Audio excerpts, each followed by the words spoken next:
I'm Bishop Gregory Parkes. Welcome back to Take 5.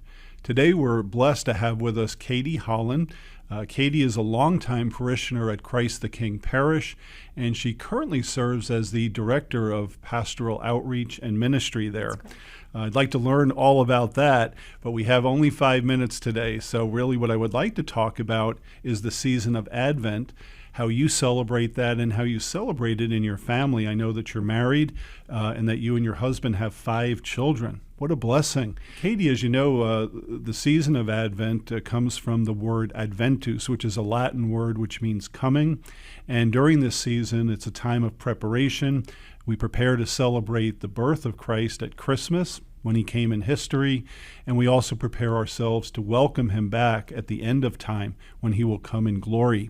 I'm just wondering, within your family, particularly with your children, how do you all celebrate Advent and prepare for Christmas at home? It can be difficult sometimes, especially because my children are very excited to make up their Christmas lists, right? And we have to be very intentional about helping them focus on Jesus and how we can prepare our home and our hearts for him. So we've done a couple of things throughout the years of being a mom. And one of my favorites was when we had a little ceramic box that looked like a gift. And every week we would sit down as a family during our prayer time or, just dinner. And we would talk about what are the things that we are doing to prepare for Jesus and what are the gifts that we want to give to him for Christmas. And usually those gifts would be things like, I'm going to be more patient with my sibling or, something like that. Yeah, that's great to hear. I know when I was growing up in my family, we had 3 boys in the family, and we were just so excited for Christmas. I'm not sure I had a real appreciation for the spiritual aspect of what Advent is. What kind of specific things do you do at home in terms of prayer and other ways that you're able to celebrate Advent as a family? Yeah, so it's not easy, especially with 3 teenagers in the house. And we've found in the evenings we can be all over the place with sports and different activities. So for us as a family, we've actually made our morning our prayer time together as a family, which I'm not going to lie, we haven't always done that. It's just recently started in probably the last year, but it has been such a blessing for us. So that's the time that we come together. And during the season of Advent, we have an Advent wreath. And it's really nice to be able to light that candle, although my kids are always fighting over which one gets to light the candle. But it's a time for us where we really have that morning prayer, that time. My husband leads it. We all lift each other up in prayer. We kind of talk about what things we have going on during the day.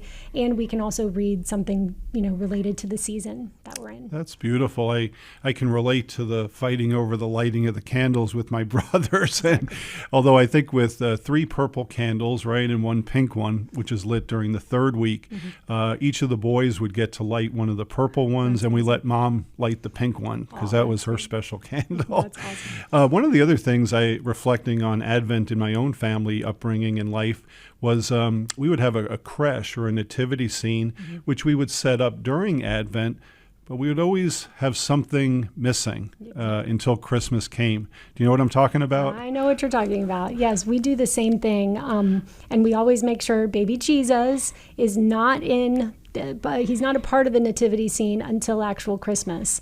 So a couple of years ago, we started where I would hide baby Jesus in a gift. And it was always, usually a huge gift. And I'd make a big deal about saying, this is the greatest gift ever. And we'd wrap it up and we'd let the children open it. And for the first couple of years, they never knew what it was. They really thought it was going to be, a video game console or something. But when they discovered that it was Jesus, I really felt like that was the way that we can really enforce that message, that Jesus is the greatest gift of Christmas. Well, that's wonderful. We had a tradition in my family of opening a gift on Christmas Eve. We were allowed to open one. It took me a few years, but I realized that it was always going to be a new pair of pajamas. So, so anyway, it was something very necessary and needed. Well, Katie, it's been great to be with you today, and thank you for taking the time to join us. And I wish you and your family a very blessed Advent and a joyful Christmas. Thank you. That's Take 5 for this week. We'll see you again next week, and may God bless you.